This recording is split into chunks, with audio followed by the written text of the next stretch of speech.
For decades, people around the world have displayed a range of special powers and abilities. These powered beings came together and built superpowered cities to thrive in. My name is Angus, and I'm a journalist for the Daily Deposit. My partner Sal and I interview the citizens of Super City, investigating incidents and exploits, and helping where we can, holding the powerful accountable. Because heroes don't do paperwork. So, I was thinking of putting this one just sort of like in the center of the right door panel. You know, Okay, so right not on the bumper at all. not Just on the door. Well, I wanted this one to be prominently displayed. Sure. As an homage to a friend. Oh, okay, I see. Go ahead. This one reads, "Honk if you're horny." Honk if you're horny. Right. And I Which- think Which friend is this an homage to? Dunkaroo's Blockbuster. Oh, that's right. That's right. Yeah, That's right. it's Of the course. Pteranodon Ascendancy Of course. commemorative bumper sticker says "Honk if you're horny." Honk if And you're then horny. It's got a triceratops. A horn. Yeah, no, totally. Why? What did you think it meant? Well, I just well, I think a lot of people also associate horny with being like sexually aroused. Oh. Yeah. Oh dear. And I just one more, and I hate to nitpick these kinds of things. Like I don't want to tear your idea down, but if you did want it to be prominent, like most bumper stickers get seen on the rear bumper. They're read by the person following you. You know, if someone's reading your side door, they're about to T-bone you. And in which case they should honk, but they might not honk if they're not horny. Right. In either variety. So just Good. Okay. Good note. Good note. Just Well, I was under the impression that a bumper sticker was sort of like a thing, like they're about to bump into me. Oh, okay. And here's a fun little thing to just sort of zhuzh up the impending car accident. And I should say, I haven't driven outside of Super City, but traffic is a bit different here, and I might be normalizing. So you're right. So there's an extra dimension to it. I like it. Oh man, driving in the extra dimensions is brutal. Yeah. The fifth dimensional lane is always clogged. Right. Okay. What do you think about this one? It's just pretty straightforward. Ask me about my abacus. Oh, I like that. Yeah. Not enough people ask me about it. No, and I'm not ashamed to hide it. I have it pretty. No, you turned it into a seat cover. Like you have that beaded seat cover that is an abacus. So it allows me to do a quick tallying as I'm driving about. Yeah. So it's pretty friendly and clean. Yeah, Okay. And I didn't really have any thoughts on placement for that. Just to be honest, I just kind of figured bumper area. You know what? I've got so much bumper. There's just so much bumper back here. It's true. We could just probably slap anyone we like on there. Absolutely. And you've got, I would even say you have more bumper in the back than you do car. Like it is wider than the actual dimensions of your car, which is, it's better safe than sorry. Well, yeah, it's my understanding that if you hit something, you want to hit it with the bumper. Yes. My reasoning was that if the bumper is large enough, that all you could hit is bumper. It's bumper. Exactly. Okay. Well, so I've got one for the rear window. Okay. Once again, not a bumper, yeah, I know. But rear window, that's good, though. Rear window does get seen. Yeah. Yes. This one is like a little stick figure family. Mm-hmm. Okay. Oh, cute. That's cute. And so on the bottom row of the stick figure family is myself. Of course. And then you. Oh, thank you. And you can see that by sort of like the little blobby appearance here. There's a little monkey next to that. That's Seth. Seth, of course, yeah. And then a small little foot-shaped fish with an X through it. Oh, to let people know that Dex is no longer on this plane with us. Our fish. Precisely. Yeah. And then on the second level, just above our family, is the mime. The mime family, the DePau family that lives above us. Lives above you, I should say. Lives above me, yes. And they're cool with us doing this drive around? Like you gave them a heads up or something? It's in the lease that I don't need to. It's great, good. And they're, as always, very quiet. The mimes that live above you, very, very nice. It's my understanding that they are quite quiet, but that doesn't mean they're not mad. One day I was driving around rather erratically. I saw them in the upper window giving me one of these. For the audience at home, they were shaking their fist at me from the upper window. Yeah. Okay, what do you think of this one? I'm not religious, I'm litigious. Oh. So like kind of like I don't know. I just felt like details oriented. Yeah, and just like and you aren't afraid to sue people. You've been in a couple lawsuits. You've I've been in several lawsuits. Yes, on both sides. Yeah, people often would use the word frivolous regarding these lawsuits, but I say if you didn't want to be sued, why break the rule in the first place? Well, you had that big lawsuit where you spilled really hot coffee all over your lap and it ruined your pants. And now there's now an entire chain of restaurants has to serve its coffee cold. This is true. That's all you. Now, I feel like you're underselling it a bit. I might be a little bit, yeah. The pants did sort of dissolve. Yes. And the coffee, as we later found out, was acid. It was, yeah. It was there's a high acidic coffee, like an acidic roast. Yeah, more acid than coffee, really, at that Admittedly, more acid than coffee, yes, yeah. Well, once you start dissolving stuff, the flavor profile is lost. Yeah, absolutely. So dark roast, medium roast, is it going to eat through my stomach lining? These are questions you need to ask when you go to some of the cafes around Super City. Well, when some people in Super City have literal iron guts, they require a bit more sometimes. Now, this one, sort of going in line with the whole litigious thing, I was looking for feedback on my driving. Sure. And so I put this one here. It just says, how's my driving? And then it's got a little QR code that they can scan with their phone or with their eyeball retina scanners. Sure. That'll take them to a fun survey they can fill out, which enters them into a draft for a gift card. Oh, wow. That's cool. To the aforementioned coffee place that serves cold coffee. Gotcha. Yeah. Well, that's very big of you to still, no hard feelings, send some clientele that way. Well, my payout was exclusively in gift cards to that. Oh, I see. Chain restaurant. For sure. Okay, what do you think of this? My other ride is an F7-36C form. Oh, that's funny. That's really funny. I thought you'd like that one. That's good. No, put it up there. That's good. I don't even think we need to explain that joke. I think everyone's gonna like that. I think we do. If you've been anywhere near any bureaucratic elements in Super City, you know what they're probably rolling on the floor with laughter. They're not even hearing this. I should have given people a bit of a warning, like pull over if you're driving while listening to the show. Oh man, that's good. I'm glad you like that one. Wow. I hope you cut out the 15 minutes of laughing I did as you read out that joke. I did. I'm glad you caught your breath. Yeah. No, it took a while to come down from that high. Oh yeah. Okay. So I've got two here. I didn't want to have like repeats of the same sort of theme. Sure. I'm torn between them here. This one's regarding my love of juice. All right. So okay. First one reads, gas for her, juice for me. And the gas for her has like a car at the end of it, and juice for me is my profile. So that's the first one, pretty straightforward. I like it. This one's but the second one, the other option, is a little bit closer to like a political thing going on in Super City. Angus, you and I have talked about this at length. Sure. So recently there was an incident where there was a bunch of contaminated oranges that made their way into the supermarket and supply chain. And then because of concerns regarding those oranges, they took all of the orange juice off the shelf. And so I and others in my circle are rather upset about this. And so this bumper sticker is about supporting the cause of freeing OJ. OJ did nothing wrong. Jesus Christ. Free the juice. Yeah, oh wow. Okay. I think that's an amazing idea. And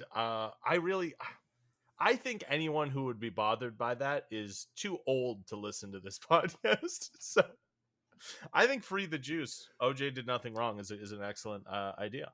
Great. I'm going to put that one right there. Right there, yeah. Okay, I also have two more for you. I was a little torn because I feel like they might be a little risque. Oh my.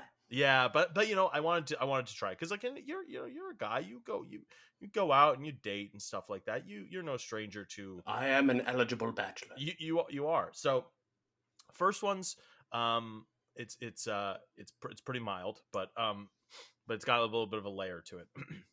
We should consolidate, and date is all caps. Right, of course. And kind of just coming together, a good little bureaucratic, about as dirty as I would see it, like a bureaucratic stand. That would actually get you in trouble at most that bureaucratic probably offices. would. Yeah, That probably would be on the horns.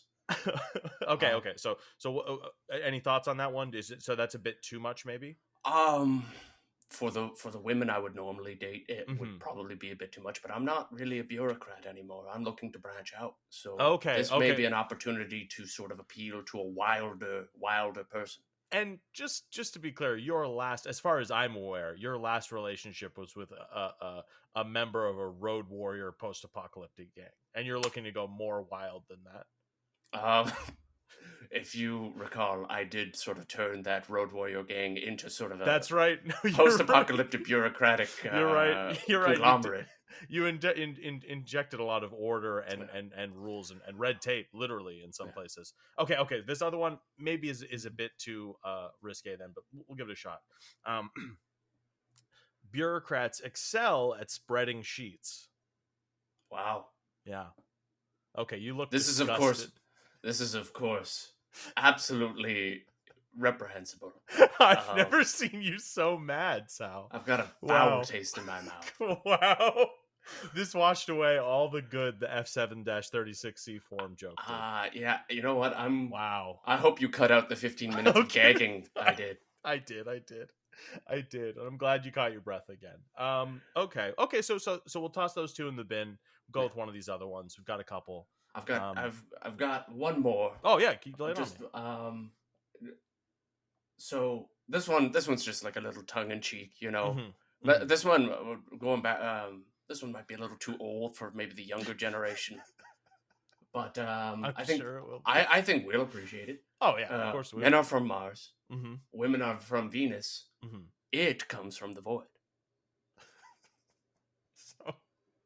So what is the it? Is that referencing that, like, kind of the unspeakable horror that comes from the void? Right. Okay. Cool. Well, yeah. I like covered that all three genders there. Yeah. Exactly. Everything in between. Everything in between is there in the void. And now I notice it does kind of catch your eye, and you are unable to look away from it. So I think that one might distract. It's a funny sticker because as you stare at it, it stares back at you.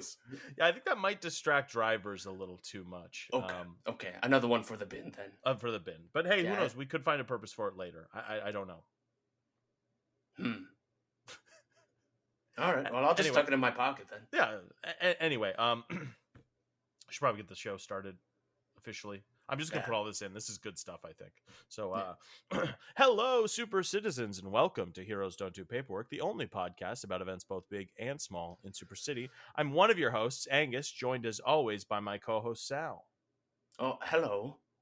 Tonight, we aren't reporters. Tonight, Sal and I have donned our costumes and we are on patrol. We are doing some vigilante work, and we figured what better way to let the listeners of this podcast in than to just record everything we're doing. Be totally transparent about it, you know? There's honestly more than we can say about some registered heroes and their actions, you know? It's true. The only way that people of Super City can get insight into what it takes to keep the streets safe is to make them a part of it. Bingo. And kind of let them in on the community that they're trying to better alongside us, you know? For sure. Now, one thing I right off the bat, I'm sure a lot of people probably don't know about vigilante work. Is how much waiting is involved. A lot of it is waiting. We are in a car. We're in Sal's car. We're parked under a bridge right now. Just kind of waiting, you know. I've got my antenna out. I'm trying to listen in on some signals. I mean, I'll let you know if anything pops up, but it's a lot of just waiting. It's a waiting game, you know. Unless we see a crime happening in progress, we kind of got to go through these other channels to kind of hear what's going on, you know. Yeah, there was that time where we were staking out the public pool, and I was hiding in the waiting pool, and so I was waiting while I was waiting. Waiting. Yeah. And I was trying to guard. I was trying to guard lives while lifeguarding because I had to pick up some extra some How's it going as a lifeguard? As a lifeguard? Is Mackenzie still giving you trouble? Yeah. He's pretty rude most days. But he and I have reached a common middle ground. He gets to sit in the tall chair and have the whistle and the colorful life preserver, and I get to stand next to it. So it is what it is. And, sounds like you've reached a good compromise. Great compromise. And teenagers, they say things that they don't mean. Of course. They can really cut to your deepest, darkest fears and really weaponize those against you. So especially Mackenzie, who has the superpower to read your mind and weaponize your fears.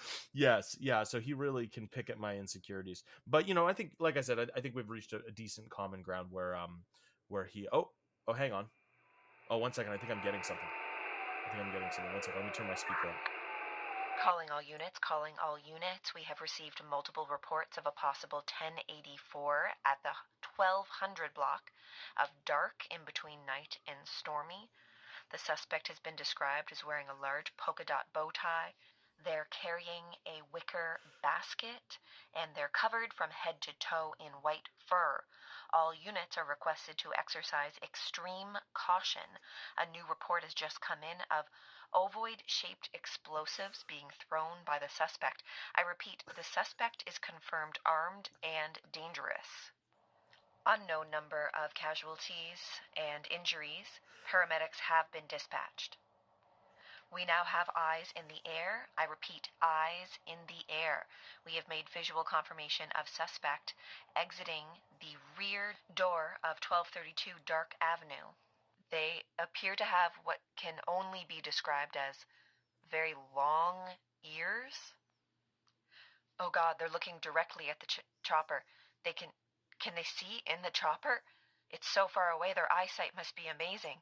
They're making a menacing gesture, pointing 2 fingers at the chopper and then back at their eyes. They've just started walking casually into the garden. They're licking their fingers. I swear I can hear children screaming. They just looked back at the chopper, gave a salute, and then jumped into, I don't know. Visual is lost. I repeat, visual is lost. Suspect is at large. Oh my God, Sal, that sounds really intense. We should get moving. Get the car going. All right.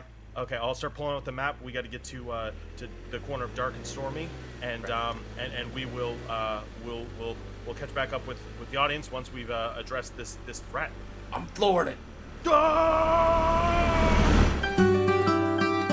Hey, what's going on? We are Pull the Plug Podcast with myself, Mrs. Godzilla. And me, Justin G. Myself, Justin Briner. And me, Sarah M. Pull the Plug Podcast, it's a place where music fans, pop culture nerds, and people who love dick jokes come together each week. A place of worship, if you will. Check us out at ptppodcast.com for all your dick needs.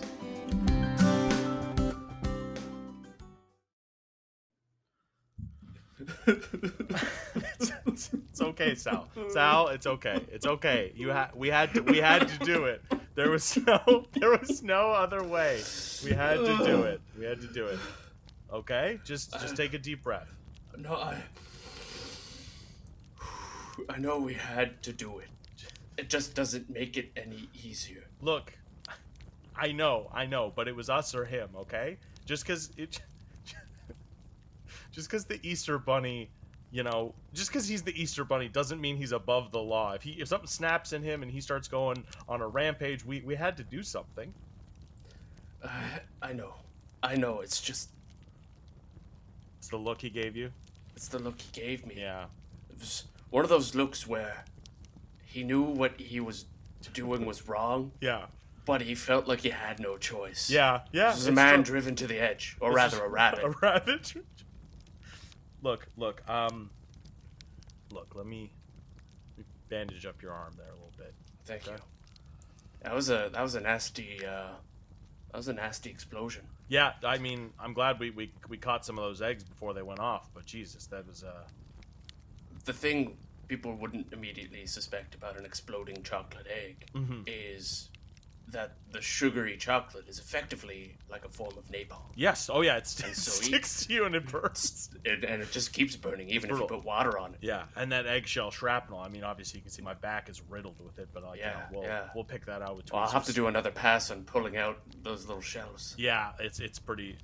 And I will admit the colorful nature of them does little to soften the pain, you know.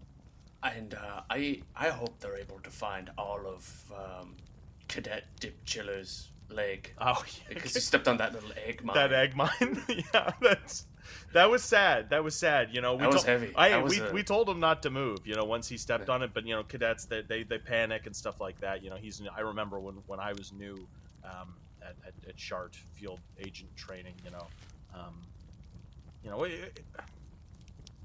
we'll send him a card. We'll send him a card. The landmine training at cadet training is surprisingly brutal.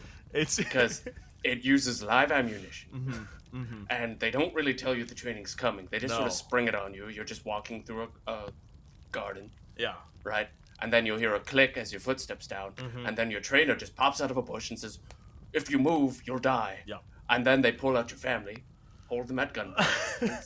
It's brutal training. It's absolutely brutal training. But it works. And I even felt bad for those because they couldn't really track down my family. I was even moved for the actors that they hired to be my family. They were really, really selling it. But with today's incident, you know, I'm glad we were at least able to resolve some of it, you know, and I do think, you know, there is a poignancy to, you know, dispatching a villain with their own gear, you know, their own weapon, using their own weapons against them, you know. You with that wonderful distraction you came up with, you know. Yes, you're of course referencing the part where I pointed upwards, and then I've said, "What's up, Doc?" Yeah, exactly. And then he was like, "Hey, wait, I'm not that kind of rabbit." But then he still looked up, you know, because he was just more offended. But that gave me the opening I needed to switch one of the live eggs back into his basket, you know, one of the armed eggs. And then, you know, from there it was a simple matter of pulling the little piece of string that you had tied to the pin. Yeah, and then I kind of turned it on him and was like, now you have to go hunting for eggs, you know. I will say before we ran into him, when we were, you know, on the hunt in that building, in the 1200 block, that duck, the duck sanctuary, because, you know, duck. Yes. I'm starting to piece it together a little bit. I think the association of, like, some people when they think of Easter, they think of rabbits, but some people also think of, like, baby ducks. I guess it's kind of. I would argue more and more people are thinking of ducks these more days. And more lately, yeah. And I think the Easter Bunny was really taking offense to that, so he clearly was trying to, you know, to take it out on this duck sanctuary, and hide colorful. So he was hiding bombs around with the duck eggs. I will say it kind of worked against him is that they were very clearly Easter eggs. So it was a lot. It was pretty easy to find. They're all dipped and dyed. Yes. Yeah, dipped and dyed, and stickers on them, and the wax crayon to leave negative space. You know, all that stuff. And I think he really thought we were going to have a harder time finding them when he did that big speech. But by the time he was halfway through his speech, we'd already found like 3-4 of them. You know, they weren't even particular. Like they were all with the ducks. Yeah. That's what I mean. Like he kept teeing it up like it was gonna be like this. Like, oh, heroes, you're too late. You're too late. I've hidden these, and you're gonna have to answer riddles, and you're going to have to use your Easter senses for the. And we're like, hey, buddy, we've already got a few of them. You know.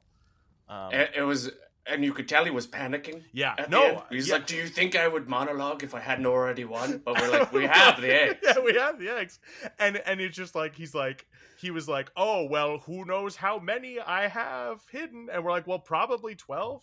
Because they kind of come in packs of 12, and and he had an empty carton. He had an empty carton beside. You know, so you know. As we're talking about this, despite the injuries that were sustained, overall, this was a rather pathetic crime. It was, and it wasn't. Like when we got there, I felt like he was really too much to handle for the, like, base law enforcement, of course, of Super City, you know, and he really freaked everyone out with that eye thing he was doing. He does, admittedly, he does have very good eyesight. He does have good eyesight. This is true. But what is he doing with that eyesight? Exactly. He's just trying to intimidate people. Yeah. Granted. If I'm walking alone on a street, I see a giant 8-foot rabbit. Sort of do that eye motion at me, point it there, I'll be intimidated. It's scary, especially standing under like a lamppost or something. It's scary. I think part of his monologue was a little bit missed too, because we were right next to Stormy, and so like the raging storm that is kind of constantly on that street. I do think it was maybe a bit loud. You could tell he was rather smug about some one-liner he dropped. I think I heard it. I think he was really offended when I said, "Hey, I'm sorry, I didn't catch that part. Can you say it again?" Yeah. And I do genuinely feel bad. The first time I did it, I genuinely didn't hear it, but then I saw how flustered he got it, so I just kind of kept saying it. But I really didn't catch it. You're learning from your time with Mackenzie. Yeah, yes, I have been learning from my time with Mackenzie. Just, like sometimes throwing someone off balance mentally can really give you the advantage. And I think maybe I might try that on Mackenzie. Might try and use some of his own tools against. Exactly. If that doesn't work, you can always give him a taste of this egg. Okay. Whoa! Is this one of the? It's evidence, yes. Oh, okay. Okay, I'm gonna put this down. Live evidence. Yes, I'm gonna put this down very carefully. For listeners, it's a pinkish purple pastel colored egg. I'm gonna put it down here in the cup holder of your Who knows? That might come up at a later point. Who knows? I'm shocked. I'm shocked we used the bumper sticker so quickly too. Well, he was like, once the egg is fully cracked, the explosion gets released, and I'm like, okay, and then I just put a sticker over the crack. Yeah, stopped it almost immediately. Well, and he was forced to stare at it with that void thing, and it kind of kept him. And I won't lie, I didn't realize actual void ink was used to pen that. It was. So when $3,000 bumper sticker. Yeah. So when the eggs did finally go off, the void just took him and the explosion with him. So I'm sure he's gone and dead, and we'll never see him again. I really liked your one-liner when he got sucked up. Really? Yeah. Where you're like, he won't be back in 3 days. Yeah, I was kind of mixing things there, but I appreciate that. I'm glad you liked that. So as far as we're aware, the Easter Bunny, I hate to say this, but the Easter Bunny is dead. Hold on. Dead's a little premature. That's a very for all intents and purposes, removed from reality. Has been sucked into the void along with his explosives, and probably won't emerge to be a greater threat at a later date.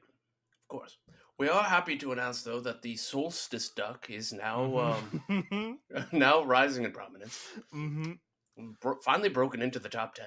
Yeah, and it's honestly, we don't have to change the decorations that much because ducks lay eggs, and honestly, I never really got it. Rabbits don't lay eggs, so I don't really get the association or really interact with eggs. No, they don't eat eggs. They don't lay eggs. Don't hoard eggs. No, they shit everywhere. And not even egg shaped shit. Not even. No, it's just like chocolate. It does look like chocolate, I guess, but now I just feel like I'm being crass, Yeah, thank you. Yes. Well, that's not this podcast. No, it's not this podcast. That's not us. That's not us. That's not what we do. No. Just top brow humor. Yeah, just top shelf humor, and by humor we of course mean the factual news that is the real events of both the big and small of Super City. Yeah. So I think we should go to the hospital for starters. Of course. Your eggshell wounds are festering. And I should point out, I do still have a carrot lodged in my thigh. Oh, wow. Yeah. Yeah. When he got mad, he really lunged at me with that carrot. But by then, sharpened to a point. It was like a carrot shank. Yeah. I think, or shiv. I guess I'm not really sure. Either. Yeah. Either terminology is usable here. Well, this is gonna sound crazy. This is gonna sound insane because we've had a pretty crazy day already. We just tangled with I'm kind of in the mood for a chocolate, eh? Okay, I won't lie. I was kind of craving some chocolate. Do you want to just like hit a corner store on the way over to the hospital? Absolutely. Okay, well, I guess that's going to do it for us here at Heroes Don't Do Paperwork. For those of you listening at home, remember, try to do the right thing. And the Easter Bunny is gone. Mm-hmm. Remember those things. My least favorite holiday mascot. Honestly, yes. I mean, I'll take the New Year's Mummy over Easter Bunny any day. What about you? Yeah. My favorite mascot is, of course, Travis the Wrench from Labor Day. That's good. Well, you know, he founded the first union, so yeah. He did? So the story goes, yeah. Thanks to Travis, we got the weekend. Okay, I am losing a bit more blood than I thought, so we should maybe step on it. I'm flooring it! Hey everybody, Angus here. As always, Sal Bedfellow was played by Matthew Waller. The Shark Dispatcher was played by Chelsea Fye. Chelsea's one half of the improv mentalism duo The Power of the Mind, and they'll be performing at the Filmed Before a Live Studio Audience season finale on Saturday, March 30th at Arts Court. Tickets available online. Chelsea's also a facilitator with the Improv Embassy, Ottawa's only improv school, and she wants you to know that spring classes are being released in the coming days. If you're interested in trying improv and you live in Ottawa, you should check it out. If you like the show, or any of the other shows on the Podcavern Network, head on over to podcavern.com and check out our merch store. We've got lots of cool hats, hoodies, t-shirts, stuff like that. Anything you buy there helps us keep the lights on here. Thanks for listening.